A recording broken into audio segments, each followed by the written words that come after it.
first thing I want to talk about is breathing. So you want to use your breath and use your sense of breathing to empower your game. So there are multiple points in the match or your MMA match that's going to be important to use it. So I'm here with my brother Rick, and for example, so if we're in an MMA match and our hands go up, you have to get yourself comfortable in that match. It has already started. So the idea, what I like to do is always take an inhale before I ever get started any match. So if we're doing a grappling match, we shake hands. I'm inhaling, and then it's all about that match. And you want to do that at certain points. If you get stuck on your back, if you are attacking or about to move to a different position, you want to make sure you have complete focus on the way you're breathing.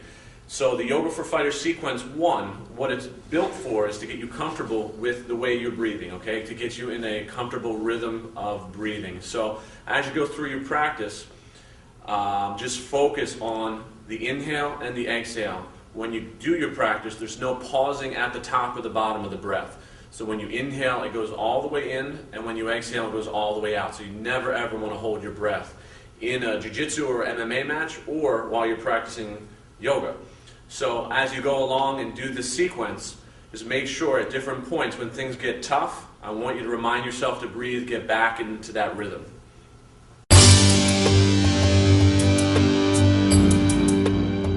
So what I want to talk about next is something called head over hip strength. And you're going to use this sort of concept as you go along in your practice, because head over hip positioning is proper alignment when you practice yoga. And you need alignment to stay safe with your postures. So the way this translates to a fight, if I was to go in and take a shot against Rick here, I need to keep my head above my hips. And it resembles this pose here when we're doing our sun salutation here. So I'm raising my spine as I inhale, and I'm lifting up. So separating my ribs and reinforcing this, not this. This is how you get knocked over. So if I were to do a lift to Rick here, I'm holding, I'm looking up, and I keep my hips below my head. If I'm to take a shot at Rick, this way I keep my head up. I'm not tackling like this. I keep my hips below me so I can go in there and take him down from a guard position. So if I'm in Rick's guard and he breaks me down, I'm going to have a problem here. So what I want to do, I'm going to get proper control. I'm sitting, my hips are below the head, and keep my head up. And then when Rick comes up, I'm keeping that power. So by trying to lift like this from your lower back, and you actually use your hamstrings to do it as well, when you do that, it creates leverage. My spine is straight right now, which makes it very difficult to break me down. If I have curvature in my back, Rick's going to be able to pull me and attack me a lot better there than he can from a proper lift. Another illustration here, when I take a knee in the belly. If I lean this way, Rick can throw me. If my head is up and I'm driving that knee, my hips are below the head here, I'm going to have a chance to keep maximum weight on top of him. So when you practice, if you're in a guard position, if you're doing some stand-up stuff, just be sure to keep your focus on where your alignment is. Where is my head in relation to my hips? When you practice, it's the same concept. Where is my head in relation to the hips? It's generally you want to stack the head right above the hips. And it's especially important with your sun salutation, your very first exercise to warm your body up. So as you move along, keep that as your focus.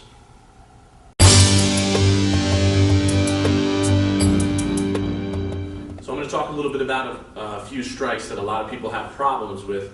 That is a high kick, high tie kick, or a back knee, so a right knee. And the type of flexibility that you need is hamstring and hip flexibility.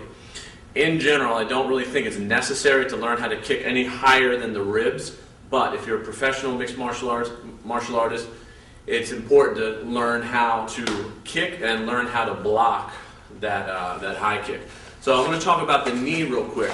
So I need flexibility in my hamstring here, my glutes, and my quads.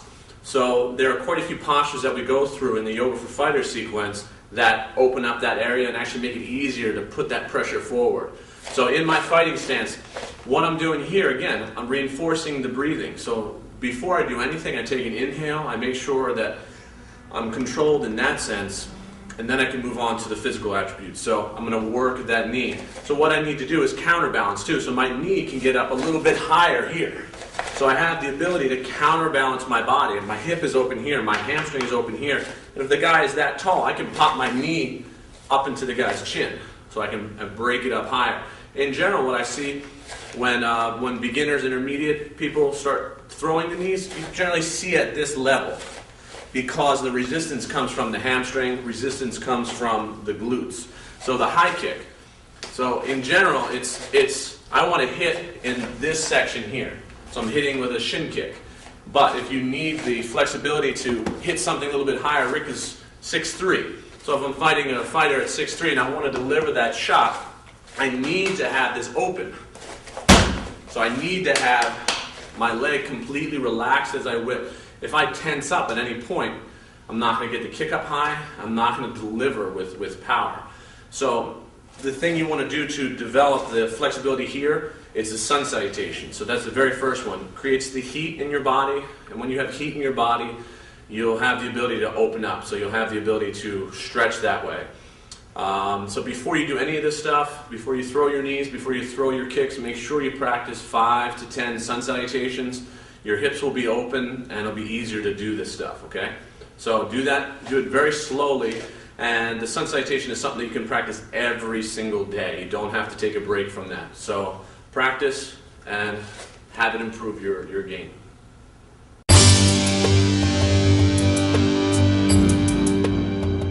Okay, so here we are in the guard, and I'm going to talk more about hamstring flexibility and hip flexibility for this position. So I'll drag Rick's arm over for an arm bar, and what happens is that the head comes down. If I'm stiff, I'll never get that leg over. And remember, this game is all about its technique. So if you don't know the technique so well, you may need to sharpen up on that. But if you do have the technique and you know how to position yourself, a little bit of extra flexibility will improve your game. So I'm going to improve my positioning here by moving over.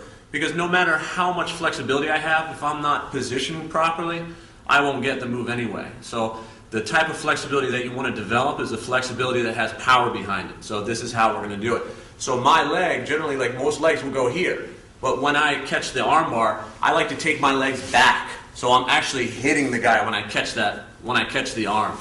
So if I'm here, just like I said, I'm starting with a simple one. So I drag it, and then when I spin, I'm taking my leg up, higher, catching his head, and then hips up to submit.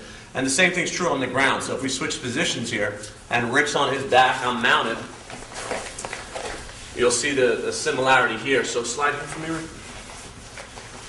So if I'm this way, and Rick maybe if he pushes up on my chest, I want to keep my leg as open as possible when I swing. So Rick will, he's putting pressure here. I go like this, and I want to keep all my weight as I come over. But if you don't have this openness here in the hamstrings and hips, it's going to be hard and heavy to take that leg over. So the first thing I'm doing is relaxing my weight. So I'm breathing, I'm consciously relaxing over him. He's doing all the pushing here. Then it makes it easy for my leg to go limp and catch it over here. Knees come together, and then the arm bar is here. So, again, you want to practice your sun salutation as many times as you possibly can to open the inside of the legs, the outside of the legs, your hamstrings, to improve your ability to take your leg. So think about it like knee towards your nose. So you want to whip that leg over in an arm bar situation. It's easy to do that once you've opened up.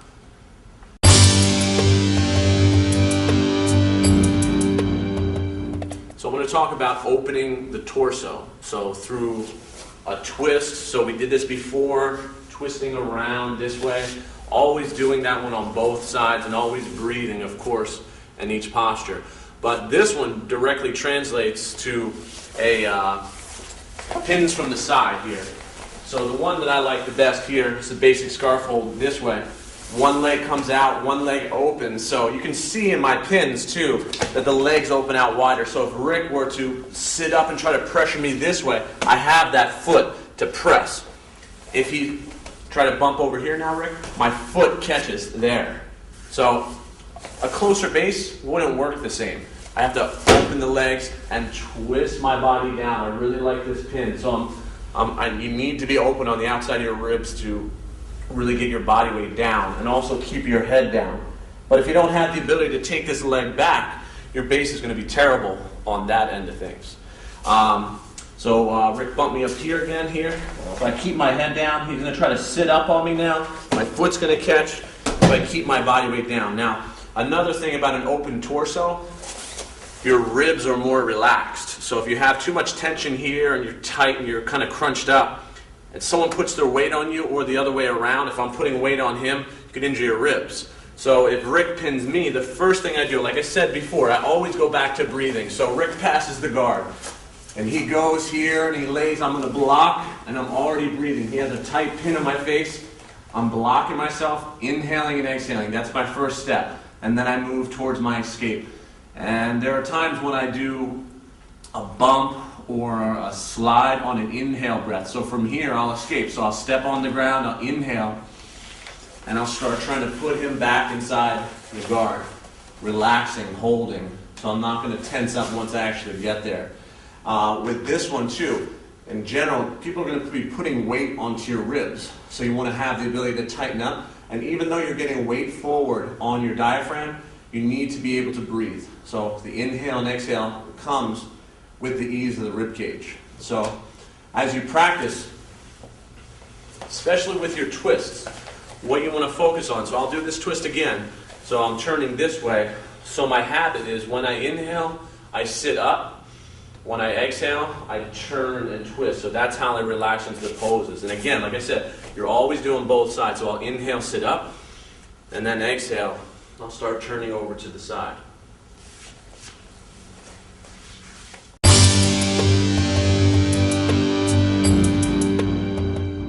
The next thing I want to talk about is having open knees for a lot of different reasons. The first reason is to eliminate space when you practice. So you don't want to give your opponent a hook or space to grab or grip or knock you down. So right here is a simple illustration of zero space. So I'm taking my hips, I'm going to sit onto my heel. So you can't get in there. You can't slide into that space. You don't necessarily have to be able to do this. I think the more advanced you get, the more comfortable you are with this. So I'm sitting on the ground now with my knees together. But when I fight, it's not going to look like this. It may look more like being open and wrestling on the ground. May have to take my foot outward sometimes and inward sometimes. And it just eases my movement on the ground. And like I said before, I stay tight. So the first illustration of where this is important. So if Rick's on his back here in the guard, call this a shield leg. So when the guard, I'm stepping up like this, blocking his triangles and armbar attempts, and he can't get his hook inside here. If I put my foot like this, Rick can hook right inside and work my leg. I want to eliminate all of that with my flexibility and immediately when I break his legs open. So if the situation looked like this, so I'm here, I get my base, I put my knee inside, I break Rick's legs open, and I sit. Zero space right here. So if you back up, I'm sitting super tight this way. The biggest mistake that I see during this pass is this. You lose your base here because your heel comes off the floor.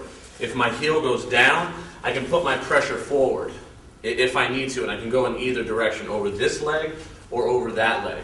So to do that sequence again, I'm here, Rick, he can't get his hooks inside.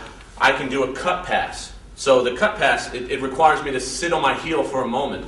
So when I drive my knee to the floor, I'm sitting on my heel. If I don't have that flexibility, I'm up here. Rick can grab my leg and start taking me over. I have no base. He can also wrap around my leg this way and take me forward. But if I'm sitting this way, can you grip it? Yeah, I'm at zero space. So I'm going to keep my underhook. I want to sit down, and I'm sitting over here for base, legs open wide. Another thing that I want to talk about, so if I were to do it in the opposite direction, so with this leg, it's the idea of keeping a hook inside. Now I want you to watch my back leg. So this is my primary drive leg. I'm going to keep my forward pressure always going. So I come in here. I keep my elbows in. I keep no space here. As I drive forward, watch my back leg. So independently here, your legs have to work unconsciously. So as I move one, the other one comes out naturally. This hook right here is referred to as a yoga foot. So the idea that it kind of thinks on its own. So if I keep my leg inside, Rick's going to trap me in the half guard. So he's going to lock his legs up, and I'm trapped here, and I have to fight further. But once I come over, this leg here, I keep real close. I drive my knee, no space. This hook comes over. And if I need to, my leg here, I keep it controlled as long as I want. If I'm in an MMA match, I can fight with my hands. So if my core is dropped and I'm relaxed, my arms can always move because I'm not trying to hold him down. It's my body weight relaxing down as I go. And then from here, so this yoga foot here allows me to throw his leg out of the way and move to different positions. So if I were to do something like this, trying to raise Rick's leg here, but he pushes his heel to the floor this way, makes it heavy. Watch my back leg. So I step, watch my back foot. See how my foot goes? Independently here. And I start moving. So if Rick tries to trap my leg, he doesn't have my leg, he has my knee. I can easily take my leg out and pass, and then move like this.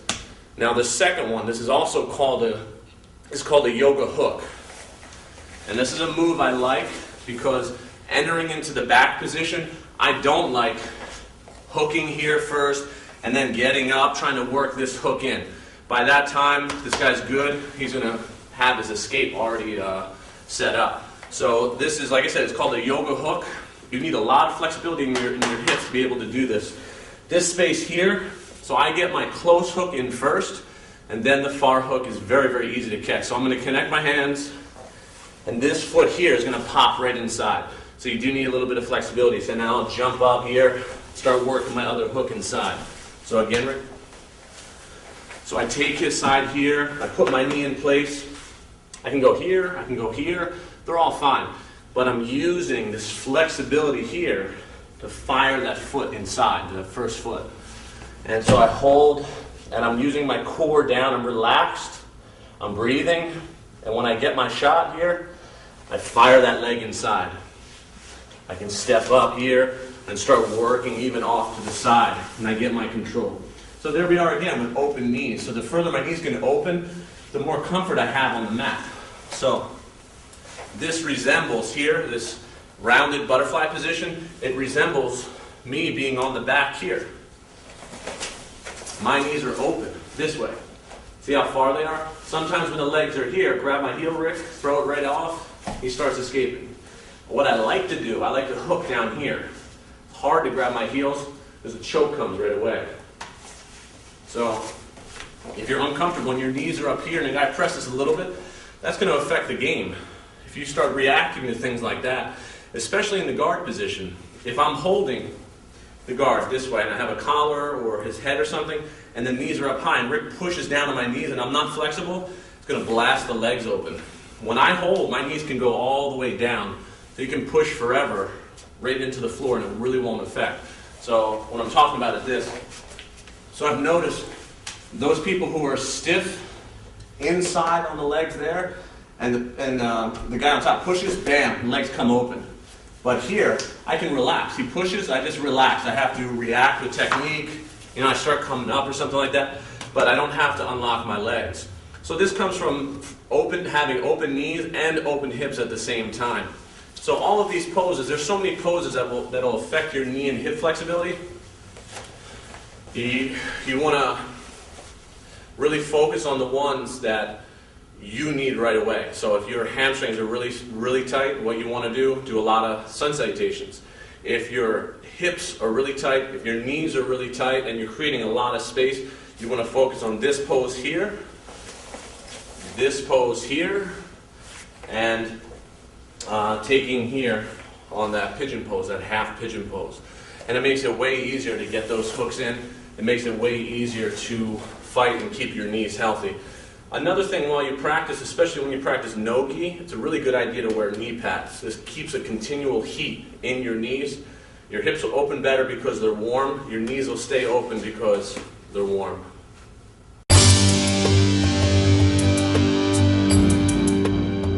So what I'm going to show you here from standing are the parallels between the sun salutation, three postures in particular.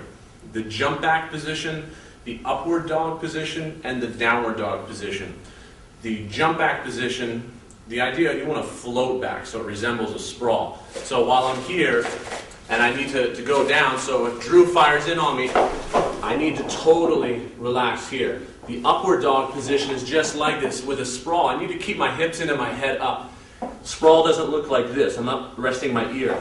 My head is up, my hips are flattened up. Open hips are amazing for this position. If I'm too tight, I can't spread my knees open.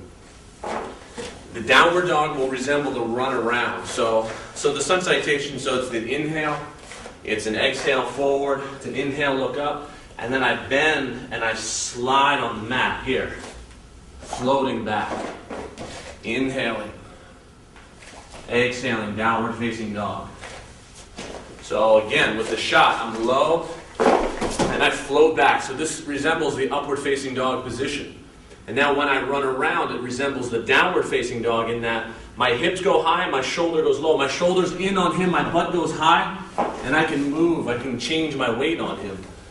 So the downward dog, my weight goes this way, my weight goes forward here, it's all here. And my hips are up high, so I'm able to move this way. My body weight is forward. So as you go, the other idea, when I jump back, I'm exhaling.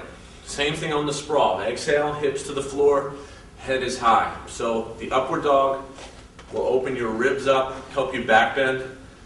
The jump back will help you settle your hips. The downward dog, the angled pose, will help you run around and put your body weight forward, and moving your legs independently will be a lot easier.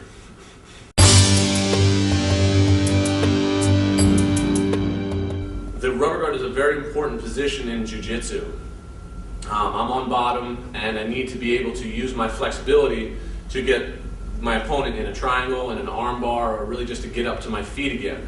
So it's also the most difficult to develop, and it takes a lot of time. And those people who are comfortable with hip flexibility, hamstring flexibility, and compression, so dealing with somebody on top of you, that's why your breathing needs to be sharp when you practice. If you have all those pieces covered, the rubber guard is easy. And again, you have to have technique before you start working flexibility in these positions. So you have to actually know this whole thing in and out before you move on and try to develop your flexibility. But in general, these poses here, so I'm doing the first one here, I'm sitting on my shin, so I'm improving the flexibility here on my feet. So I'm also resistant to straight foot locks. You'll notice some people will sit like this with this curvature here on the foot, and if their foot goes any further down, they feel pain in their shin and their knee. But over time, as you practice, putting that down will improve your ankle flexibility and your power on the mat, so my ability to move on the mat when I need to. So when I grab my own feet in triangle positions, I'm not hurting myself. So when I hold my own foot, my foot is tough and strong. I can pull that. This pose here, the S stretch, this is opening up my hip, a real deep part of the hip that's very hard, it's very, very difficult to get to. And that's why this front leg has to be at a perfect 90. So when I pull this over in a rubber guard, this is the positioning that I need to improve before my leg comes over. So let me show you real quick the ideas here. So with the rubber guard, what you need to be able to do, I have to bring his hands to the floor somehow. There are a million different ways to do that. And what I do, I slide a little bit here, and I start moving this way. So my hips are open. I could pull my foot completely over his face, you know? But when I first do it, I'm going to get comfortable here. I jam this heel down. And if I'm going for a simple arm bar, I push. I take this all the way over. I can go for a choke this way. So just, completely folding into it. I can do this too. I hold inside his arm this way. And now the flexibility of this leg is going to be important. So I need to be able to take this out and flip my leg up, holding it. So here I can move right to my triangle, catching. And this is generally where the fight happens for me, because I can easily get my leg up here. I can fight people from here all day long. My hand goes around my ankle, into his armpit. The fight becomes on his wrist and right here with this foot. Now, a move that I do a lot, I put my knee to the floor and I take this around very quickly. But I'm practically in a split here when I do it. So I press his wrist in. All I want to do is get my ankle to my hand somehow.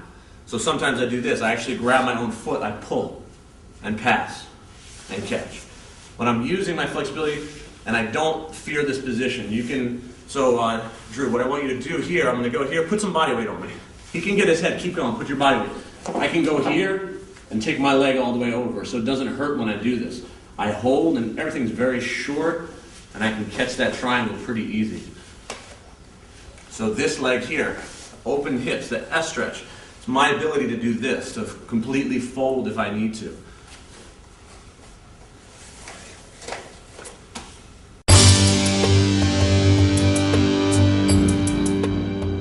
So I'm going to show you a few ways to maintain the guard with flexibility. If you don't have it, you're not going to be able to put as much weight, and you're not going to be as quick. So that's why it's important to practice as often as you can. And so the first one is when a guy is under both my legs. It's helpful, and it's this pose here that will help because it's opening my hips, opening my knees, and it'll get real heavy on his arms. So if he goes double under, I'm going to open my legs. So practically a split here and drop my heels heavy. Can you lift? So lift me straight up in the air. So it gets heavy for him to move. I keep my knees open. Here's what generally happens. The legs get stuck up here. You stack and throw my legs over, past my guard. So my legs are close and he goes to grip, I open. My knees bow open wide. So it's almost like I'm almost out here with my legs. So he comes here, I get heavy on my legs, knees open, and I kick down. Another idea, when he's under one, my knee, I'm going to push it to the floor, and remember, this is flexibility. I'm going to push it to the floor, and my foot is going to pass in front of his face. So I'm doing it this way with my hand so I don't kick Drew. But as I go along here, turn your face to the side, so my foot passes in front here, in front of his face here. If I need some backup, I push the knee inside that way. So he goes underneath, I'm just fighting with my legs here. This one will come in, he goes back underneath. This one will come in, so I can fold and keep him within my guard. The other one here, so as I open up this way, I can hold my own foot, fold it inside here, and put my hook all the way through so I can step back on his hip. And after a while, once you get used to training, if he goes underneath, your leg will automatically do the right thing. So I go to his bicep, or my heel will come to his hip over here. So he passes, and then I can scoot, start taking my foot back inside, keeping my hooks on the inside, so I'm blocking. The last thing here, too, if Drew, so if I'm trying to put him back in the guard, right, and he pushes my knee through, he's going to stuff and bring his body weight on top, so he passed. And this is something I call a lotus hook. Lotus in yoga. So what I just showed earlier on this tape is how to do a half lotus and forward. A full lotus position looks like this. Now don't try this. It's very important to stick with the first one first, and then when your knees are completely open, this is a full lotus position where you would sit up and work your breathing. So a half lotus, or like I said before, I consider this a position I call a lotus hook because my foot, it resembles that lotus. So it's a way to recover my guard. So if Drew pushes this one, my other foot comes around this way. So it's like that lotus hook. And I grab his wrist, or I put my foot on the inside, and I come back to my guard. If he pushes with the other one, my other leg works here. So I push on his bicep or his hip to bring me back inside. Now nice and slow, get a little bit tighter here. A little bit tighter. So here, look, bam, in. I bring that leg back inside, moves my head. It gets tight here, because Drew's head may be this way. So I push a little bit with that leg, and my leg comes all the way over. Put your head really far down. So if the guy's here, I'll take my own foot, pull it past his face, push him with my shin, and come back to my guard position. So same thing here. So if Drew is like this, here, he's got my leg trapped. My legs are so open that I can push, bring it by his face, he rips his arm out, bam, like this. Go under my leg. If he's this way, he's starting to push here. I keep him away, my leg works independently. It comes right over into my guard again, so I never ever lose that. So again, what makes this easier, this whole sequence, is going to do the knee exercises, both your half lotus and the hero pose here, sitting up tall and with your legs tightened in.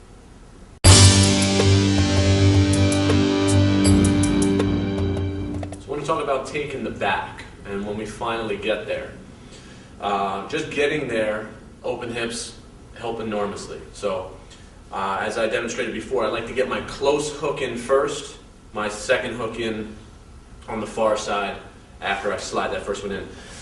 The other thing, if I take the back and my opponent is face down, my feet and my hips have to be in a certain relationship to apply the most weight. So what I need to do, so my knees here, I can almost do a full split here with my knees. So assuming the guy's below me, I need to press my hips forward.